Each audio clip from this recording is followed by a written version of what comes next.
Here are the 5 Japanese systems, to be precise, that I used that changed everything for me. I used to think that students that go to the library and study for 8 hours are just doing it for the aesthetic, because there is no way that you can lock in for this long. And then my 3rd semester hit. This was my worst semester yet. Not because of the professors or how they were teaching, it's because of how I was studying. My systems were so bad that I actually started locking in one day after New Year. And mind you, I had an exam on the 5th of January. So I had less than a week to cram all the modules that took my teachers 3 months to teach me. This was insane. I remember studying at 1 a.m., my chest feeling so tired. I was telling God that, God, if you can take me through these exams and help me pass, I will never, ever go back to the way I was doing. And he did. I passed all my modules by his grace, so aka a miracle. I was so done. Like, what do you mean I have B's and C's when I can get A's? And so when the 4th semester came, I was like,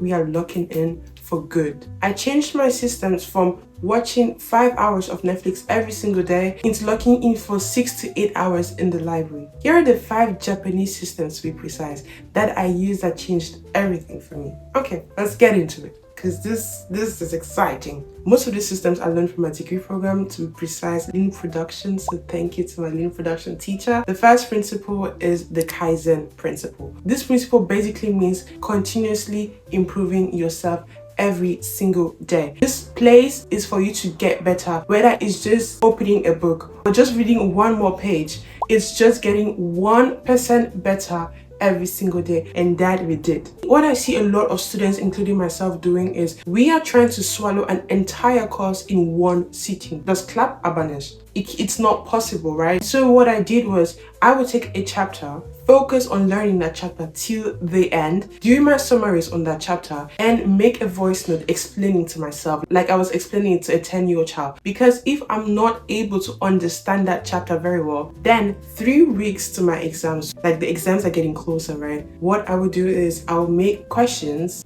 to test my retention, so aka active recalling, right? So I will answer these questions based on my knowledge on what I studied, aka what I summarized on that chapter. And from there, I'm able to see like the topics or the subtopics I didn't quite understand and go back to it, study it, use AI to like explain the things in a way that you will understand. Just really be intentional and take it one day at a time, instead of you trying to learn every single thing and just get this whole brain mushy thingy.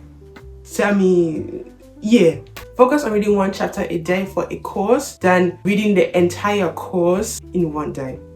The second principle is the Ikigai principle. So basically changing my purpose, understanding actually what my why was. Because I noticed when I was focusing on just getting better grades, I did not get the better grades, okay? I got 2s and 3s. Those are German grades that when you translate it, I think it's B's and C's. I don't know. Focusing on just passing limited how much I was supposed to learn. When I broadened my scope, I was able to learn things which were not even part of the course, allowing me to be more than prepared for the exams. My purpose going into any study session was if I could explain this principle so well that a 10-year-old child could be able to understand it. If I couldn't do it, then I did not understand it well. We do it again. We read it again. We summarize it again. Ask ChatGPT. We go to YouTube. We put in every word we have to put in order to be able to understand and break down those big complex explanations into what a child can understand, so that even me in my sleep,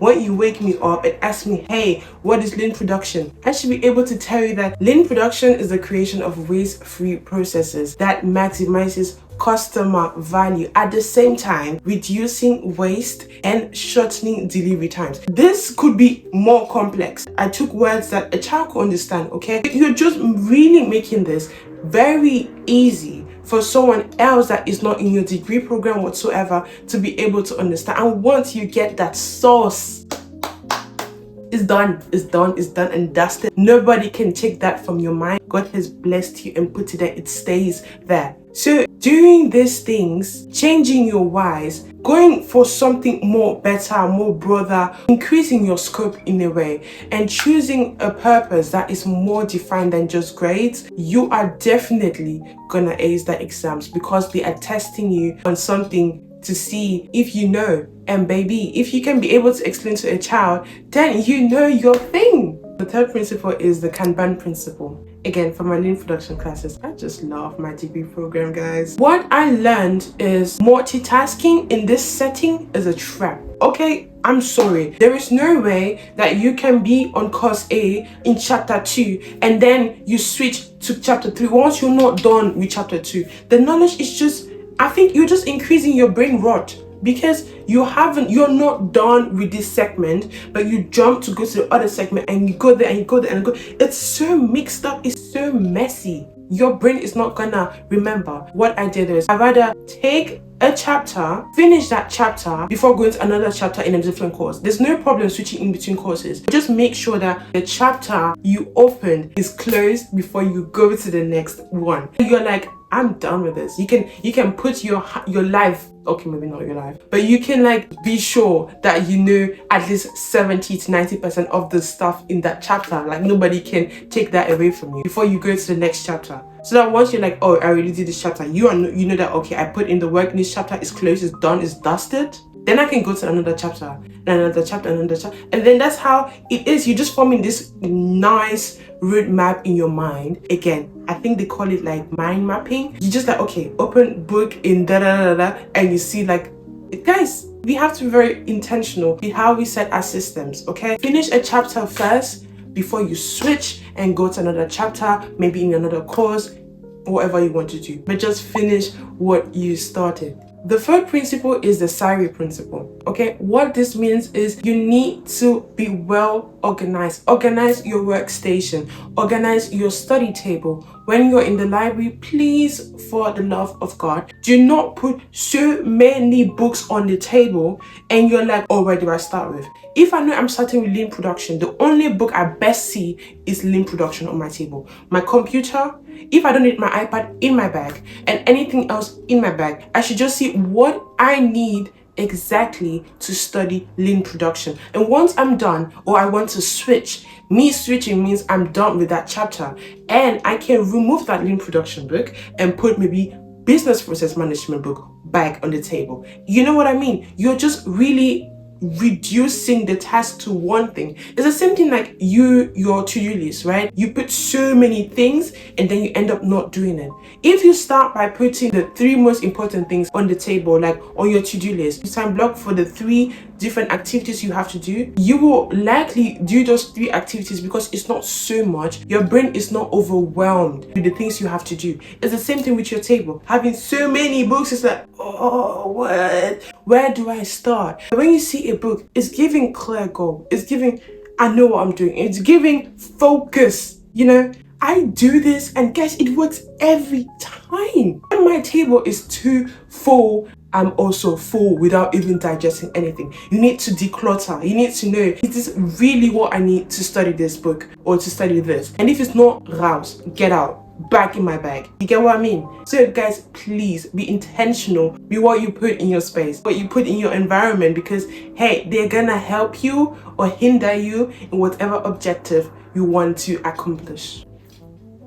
The fifth principle is the Yasumi principle. So basically here is all about rest. What I did was I took intentional 10 to 20 minutes in between my study breaks. So for example, if I lock in like for the next 2 to 3 hours, I'm gonna take like a 10 to 20 minutes break outside without my phone. If I take my phone, it means I was calling my mom to rant about, oh mommy, I'm so tired for studying. But if it's not that, you best believe that I'm not going on social media to check who has posted what, because my brain needs to rest after studying for that long, okay? We need to help each other at this point. I cannot be giving my brain so many notes from school. We are locked in and then I go out, use my phone, and it's so much information from 2 different things that don't even correlate. I'm trying to push down my brain in such a small period of time. Please love yourself and avoid doing that. Best case ever is to delete your social medias like